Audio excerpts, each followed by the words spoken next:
bersyukur hari ini kita masuk dalam tanggal 1 Januari 2022. Luar biasa, saudara. Kita melalui suatu perjalanan hidup yang dahsyat. Damai sejahtera Tuhan menyertai kita. Saudara, sebelum kita mulai, mari kita minta tuntunan Tuhan supaya dia beracara dalam ibadah rumah online hari ini. Mari kita berdoa. Segala puji, syukur, hormat, kemuliaan hanya bagimu ya Bapa. Oleh karena perkenan-Mu Tuhan, kami melewati tahun 2021 dengan damai sejahtera Tuhan yang berlimpah-limpah dalam kehidupan kami, kehidupan pekerjaan, usaha, kehidupan gereja-Mu Bapa. Terima kasih Bapa, beracara ya Tuhan, mulai dari awal, pertengahan, sampai selesainya ibadah online ini. Kau yang mengambil alih Tuhan, hamba-Mu hanya melakukan apa yang Kau berikan kepada hamba-Mu. Segala sesuatunya terbatas Tuhan, tapi kuasa Roh Kudus tidak terbatas. Di dalam nama Yesus Kristus Tuhan kita yang mau siap mengikuti ibadah ini sama-sama katakan amin. Mari kita membaca Mazmur 91.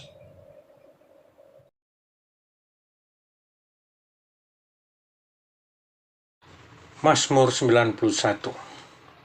Orang yang duduk dalam lindungan yang maha tinggi dan bermalam dalam naungan yang maha kuasa akan berkata kepada Tuhan, tempat perlindunganku dan kubu pertanahanku, Allahku yang kupercayai. Sungguh, Dialah yang akan melepaskan engkau dari jerat penangkap burung, dari penyakit sampar yang busuk. Dengan kepaknya ia akan menudungi engkau, di bawah sayapnya engkau akan berlindung. Kesetiaannya ialah perisai dan pagar tembok. Kau tak usah takut terhadap kedahsyatan malam, terhadap panah yang terbang di waktu siang, terhadap penyakit sampar yang berjalan dalam gelap, terhadap penyakit menular yang mengamuk di waktu petang. Walau 1000 orang rebah di sisimu dan 10.000 di sebelah kananmu, tetapi itu tidak akan menimpamu. Engkau hanya menontonnya dengan matamu sendiri dan melihat pembalasan terhadap orang-orang fasik. Sebab Tuhan ialah tempat perlindunganmu, yang maha tinggi telah kau buat tempat perteduhanmu. Malapetaka tidak akan menimpa kamu, dan tulah tidak akan mendekat kepada kemah. Sebab malaikat-malaikatnya akan diperintahkannya kepadamu untuk menjaga engkau di segala jalan.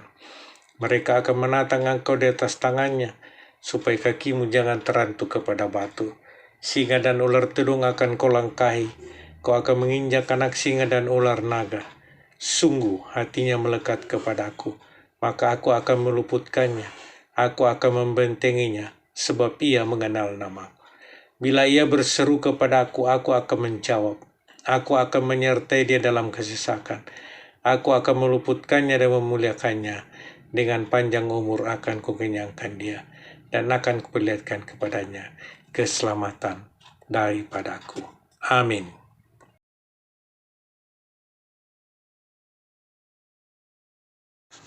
Mari kita mendeklarasikan Pentakosta ketiga. Apa yang dimaksud dengan Pentakosta ketiga? 1. Pentakosta ketiga adalah pencurahan Roh Kudus yang dahsyat di zaman ini, melebihi yang terjadi di Azusa Street. 2. Pentakosta ketiga akan mengakibatkan penuaian jiwa yang terbesar dan yang terakhir sebelum Tuhan Yesus datang kembali. 3. Pentakosta ketiga akan membangkitkan generasi Yeremia, yaitu anak-anak muda yang dipenuhi Roh Kudus, cinta mati-matian kepada Tuhan Yesus, tidak kompromi terhadap dosa dan akan bergerak untuk memenangkan jiwa. 4. Pentakosta ketiga lahir Indonesia dan bergerak ke bangsa-bangsa, gerakan dari timur ke barat dan akan kembali ke Yerusalem. 5. Pentakosta ketiga akan berikan kuasa untuk menyelesaikan amanat agung, dan setelah itu Tuhan Yesus datang kembali. Amin.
kasih setiamu yang ku rasakan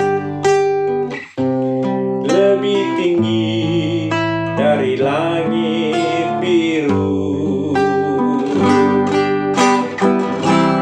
Kebaikanmu yang telah kau nyatakan lebih dalam dari lautan. Berkat-Mu yang telah ku terima sempat membuatku terpesona. Apa yang tak pernah ku pikirkan, itu yang Kau sediakan bagiku.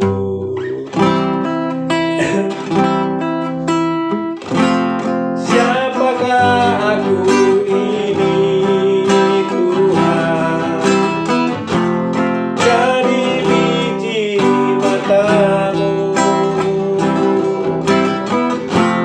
Dengan apakah ku balas Tuhan selain puji dan sembah.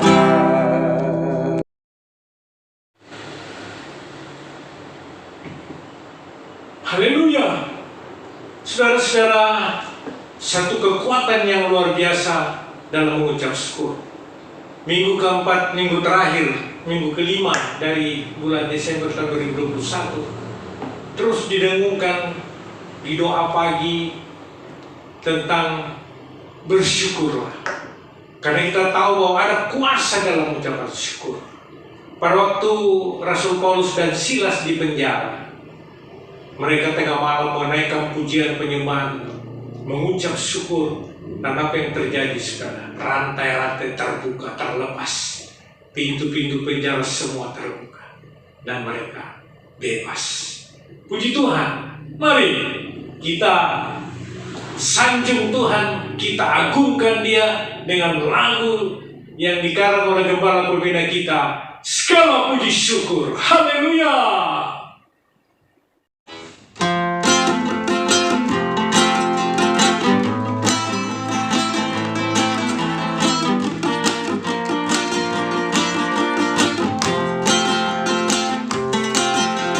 Segala puji syukur hanya bagi-Mu Tuhan, sebab Kau yang layak dipuja. Kami mau bersorak tinggikan nama-Mu. Haleluya, haleluya.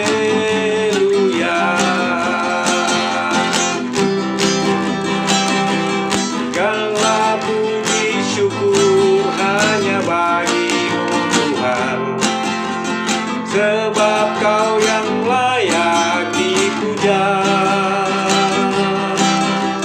Kami mau bersorak tinggikan nama-Mu.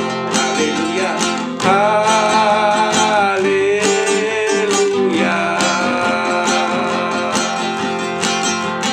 Soraklah, haleluya.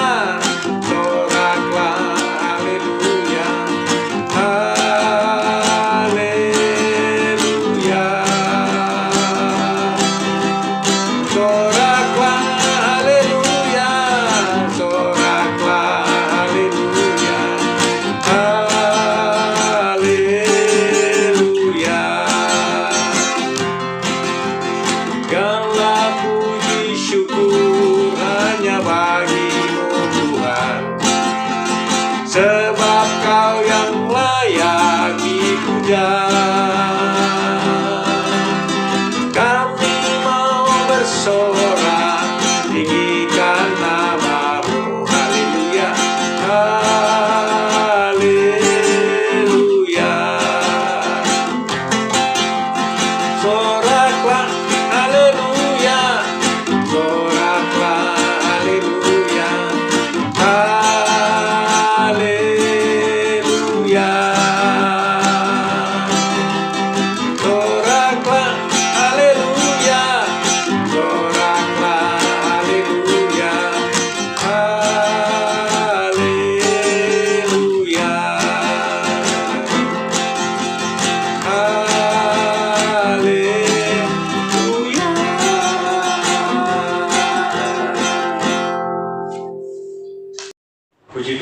saudara-saudara, saya punya kenangan khusus tentang lagu dari Keluaran 33. Pada waktu tahun 2003, Ibu Agnes mengajak saya ke Israel.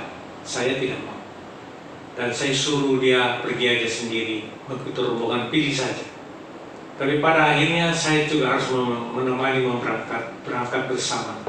Karena fasilitas yang ada tinggal satu keluarga, jadi bukan satu orang, satu keluarga. Jadi kalau Ibu Agnes pergi, tetap dia harus membayar satu keluarga. Oleh karena itu akhirnya saya ikut, saudara. Nah, lagu ini baru pertama kali di-launching pada bulan sekitar Agustus tahun 2003 itu. Dan saya nyanyikan lagu ini mulai dari Papua, karena waktu itu saya masih di Papua, sampai ke Jakarta, gabung dengan Ibu Agnes, saya berangkat ke Israel pakai pesawat Jerman Lufthansa, dan itu transitnya di Frankfurt. Nah, 4 jam kami transit di Frankfurt sebelum terbang lagi ke Ben Gurion di Tel Aviv, Israel. Nah, saudara-saudara, pada waktu subuh pesawat Lufthansa itu datang dari seluruh dunia. Saya melihat satu demi satu turun, dan saya menikmati kayak sepeda motor, saudara. Turun, karena kan lampu sayap kanannya doang yang kelihatan, sayap kiri tidak kelihatan. Lalu tiba-tiba Tuhan bicara sama saya, kau pernah berkata seluruh hartaku, seluruh milikku untuk Tuhan. Tapi kenapa hanya untuk biaya ke Israel kau komplain? Wah, di situ langsung saya menyesal, saya menangis. Dan setiap saya mendengar lagu ini, saya ingat betapa saya menista Tuhan. Tapi saya bertobat, dan Tuhan mau menerima pertobatan itu.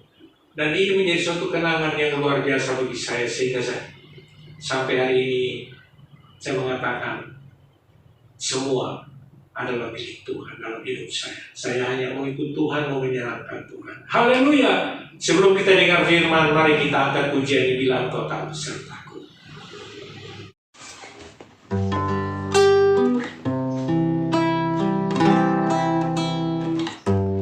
Bila engkau tak besertaku,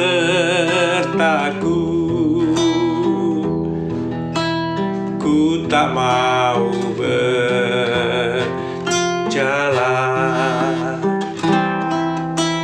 Ku perlu Tuhan, pimpin langkahku dengan kasih karunia-Mu. Pimpin langkahku setiap waktu, berjalan dalam Roh-Mu. Nyatakan Tuhan kemuliaan-Mu, dan berjalanlah denganku. Bila engkau tak besertaku,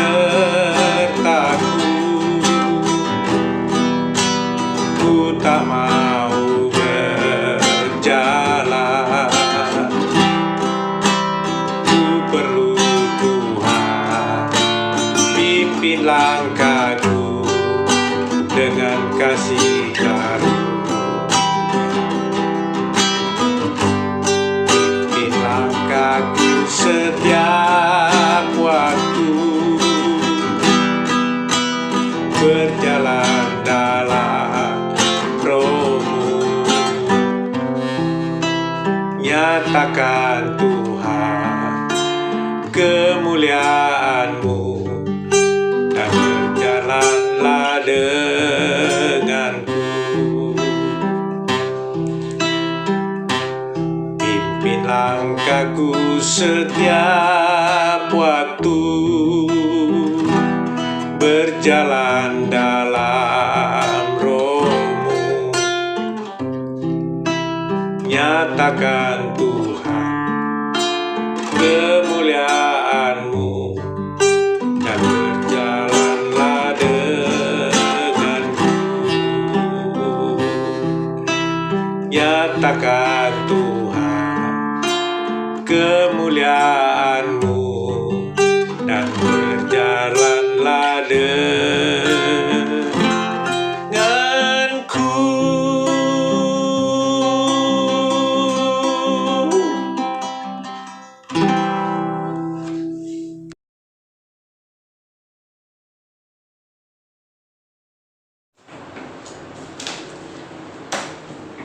Shalom saudara, sebelum kita mendengarkan firman Tuhan, mari kita minta tuntunan Allah Kudus. Bapa di sorga, Allah yang maha besar, maha kuasa, pencipta langit bumi dan segala isi, yang telah berkenan memberikan putranya yang tunggal Tuhan kami Yesus Kristus, sehingga senantiasa kami sangat optimis dan sangat bersuka cita karena Tuhan Yesus sudah menebus dosa-dosa kami. Kami akan terus memperbaharui hidup kami Tuhan, melalui pikiran, tubuh kami, jiwa kami terus dibaharui, paradigma kami terus berkembang Tuhan. Terima kasih Bapa, urapi hamba-Mu, kuduskan hamba-Mu sebagai alat-Mu untuk menyampaikan isi hati-Mu pada hari ini. Urapi kami semua, jemaat-Mu semua dimanapun mereka berada mengikuti ibadah online ini Bapa. Di dalam nama Yesus Kristus Tuhan, kita yang siap terima firman sama-sama katakan amin. Firman Tuhan yang mengawali tahun 2022 ini terambil dari kitab Roma 12 ayat 2. Kitab Roma 12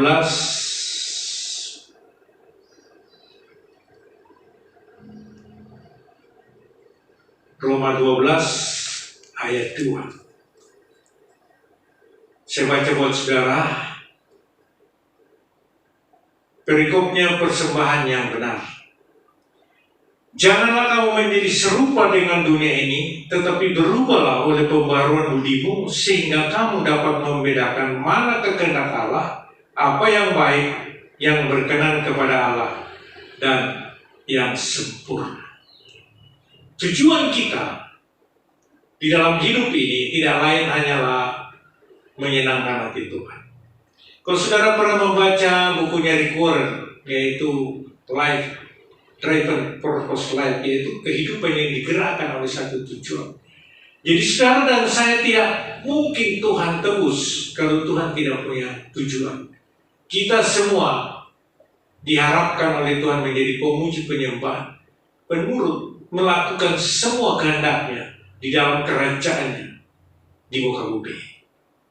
Nah saudara-saudara, tema kita tahun ini adalah paradigma yang baru. Itu diambil dari Yesaya 43 ayat 18-21 dan Filipi 3 ayat 13-14. Nanti besok di ibadah minggu Gembala Pembina kita akan menjelaskan lebih jauh tentang paradigma baru yang beliau dapat. Nah saudara, apa sih yang dimaksud dengan paradigma baru? Serta dikait-kaitkan dengan iman kekristenan. Apa itu? Paradigma berasal dari bahasa Yunani para dan dereka. Secara sederhana paradigma berarti model, contoh, dan cara pandang. Paradigma sebagai contoh atau cara pandang tidak hanya bergantung pada nilai yang nampak di luar saudara, namun juga menyangkut isi atau esensi dan semangat kita. Jadi sangat menyambung antara tahun 2021 sampai tahun integritas dan masuk dalam tahun 2022 tahun paradigma yang baru. Karena kalau kita sudah punya integritas, kerajaan Allah itu sudah standarnya Tuhan, yang biasa banyak ahli-ahli teolog mengatakan paradigma Alkitabiah. Lalu sekarang kita masuk dalam paradigma yang baru.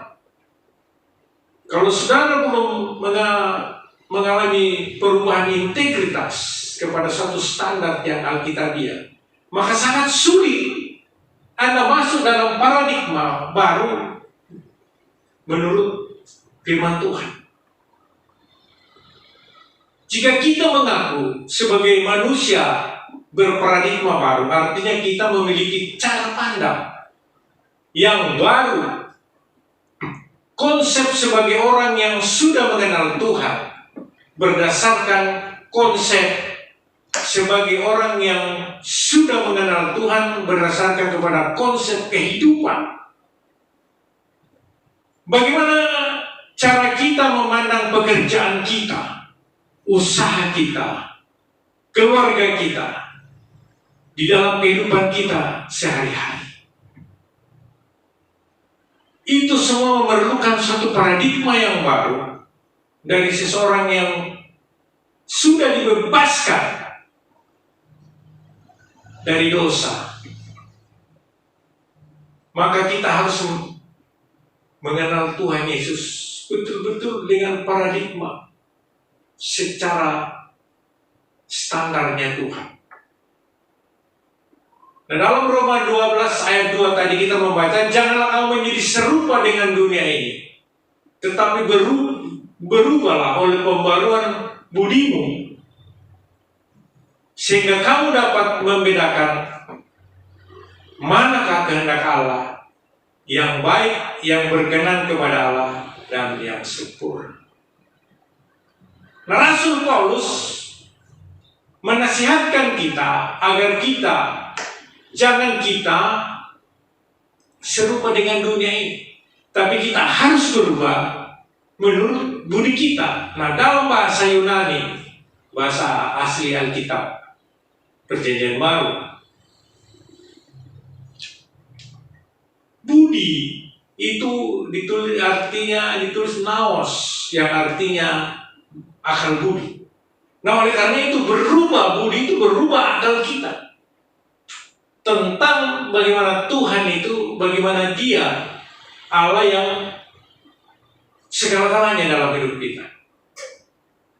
Pada waktu kita sakit, kita berteriak Jehovah Rafa, artinya penyembuh. Pada waktu kita dalam kesulitan ekonomi, kita berteriak Jehovah Jireh, Dia yang menyediakan.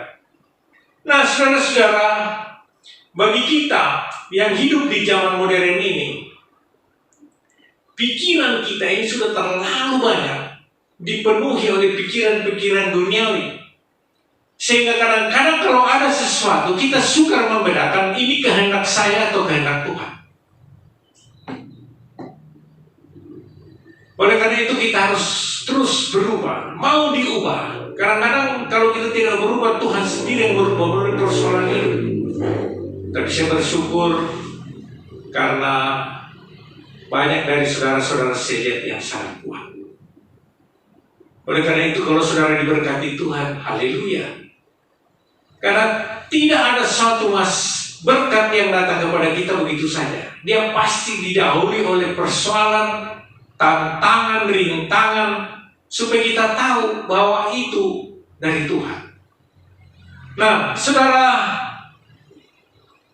perlu kita tahu Alkitab ini cukup. Tidak perlu ditambah lagi pasalnya, tidak perlu lagi ditambah surat-suratnya, ayat-ayatnya, cukup. Tetapi Alkitab ini tidak stagnan. Dia itu pengertiannya itu progresif. Artinya berkembang terus mengikuti zaman.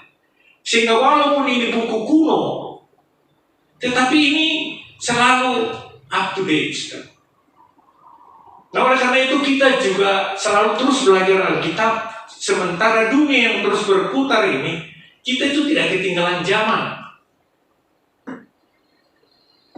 Karena kalau kita ketinggalan zaman, sementara kita juga mau menjadi anak Tuhan, kita hidup dalam kerajaan Allah, tapi kita juga menduniawi dan tidak fokus kepada paradigma Alkitab, maka kita kacau.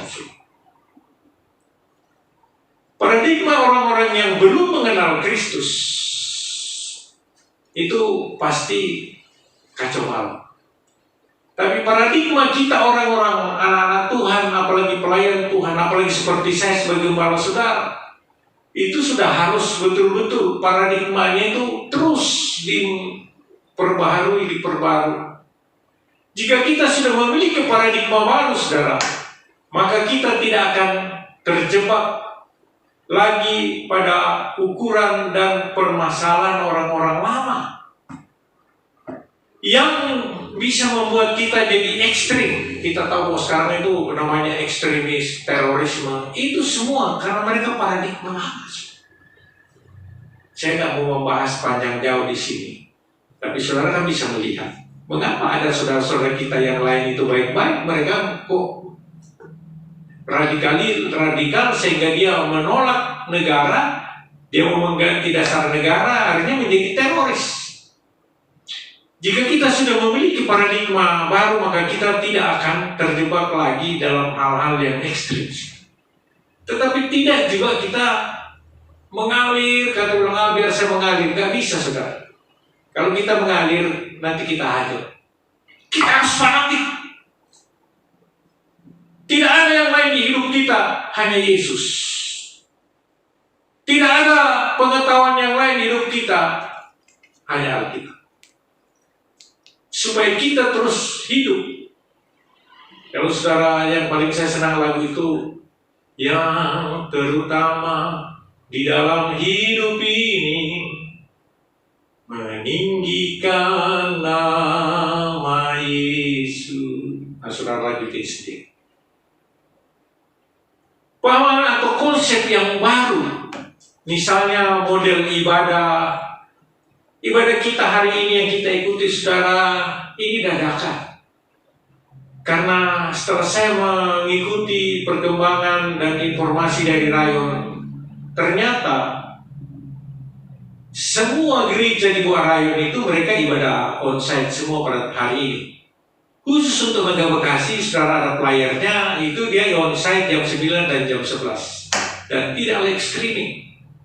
Sehingga tidak ada ibadah online.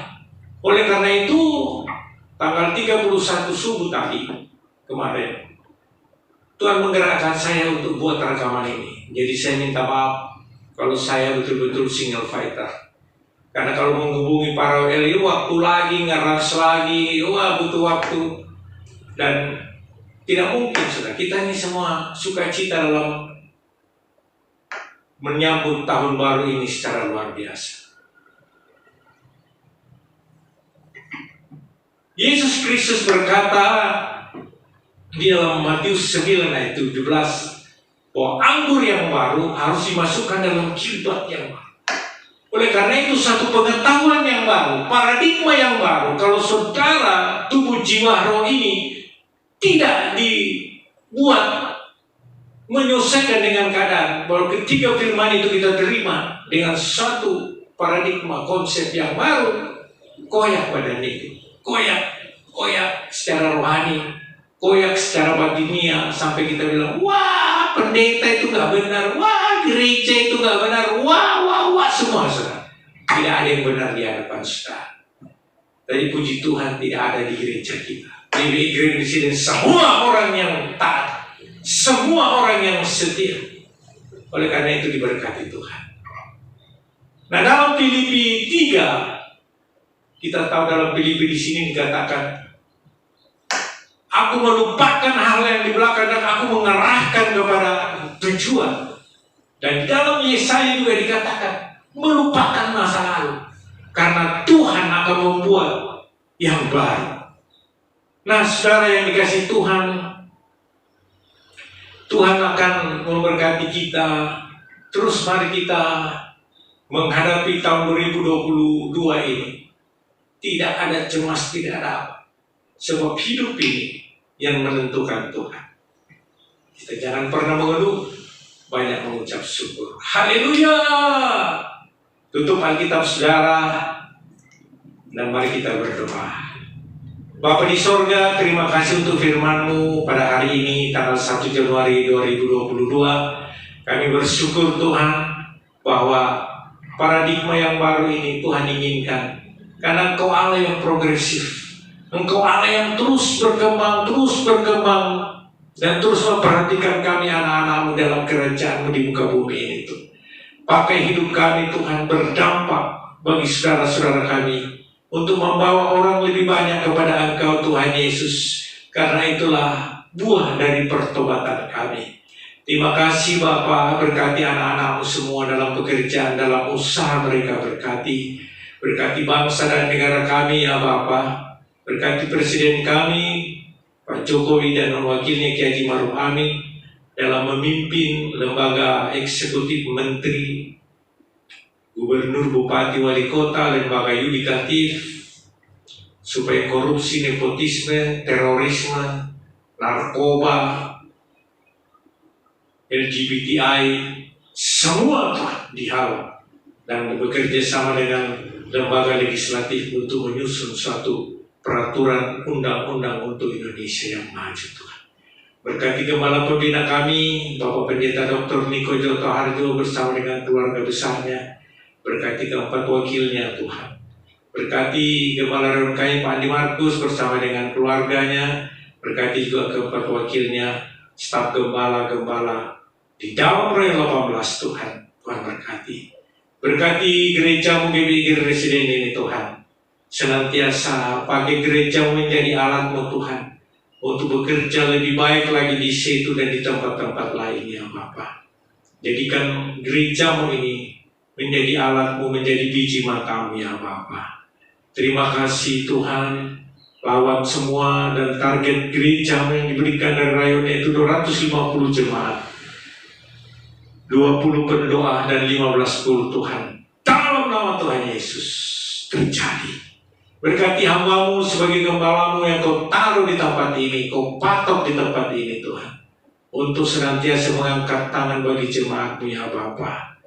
Untuk mengangkat tangan bagi perlindungan penyertaan-Mu Tuhan. Di situ dan sekitarnya. Karena situ ini akan menjadi pokok kegirangan ternama terpuji bagi Tuhan Yesus. Terima kasih Tuhan. Terima kasih Allah. Di dalam nama Yesus Kristus Tuhan, segala puji hormat hanya bagi Tuhan. Haleluya. Amin. Saudara, mari kita akhiri ibadah kita dan terimalah berkat dari Bapa kita di sorga. Anugerah yang berlimpah-limpah daripada Bapa kita di sorga dan kasih karunia dalam putranya Yesus Kristus Tuhan.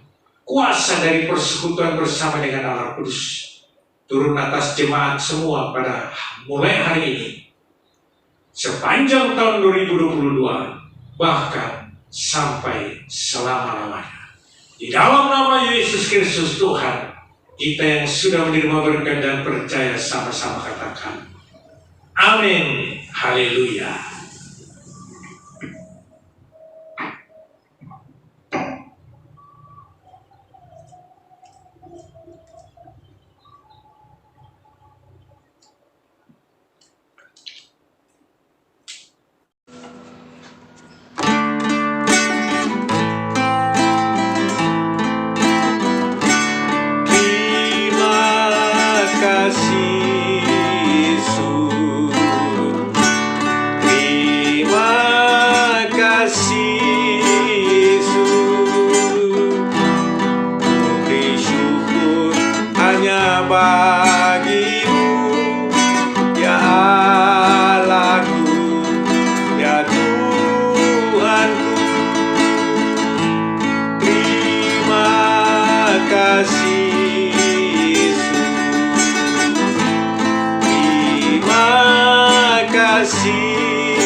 Saya Gembala Saudara mengucapkan selamat tahun baru, tahun paradigma yang baru. Kita tetap optimis bahwa tahun paradigma yang baru tahun 2022 kasih Tuhan sempurna turun atas hidup kita. Kita menjadi murid yang setia melakukan apa yang Tuhan mau kita lakukan supaya kita diberkati. Saudara semua diberkati dalam usaha, dalam pekerjaan, dan di dalam keluarga. Haleluya.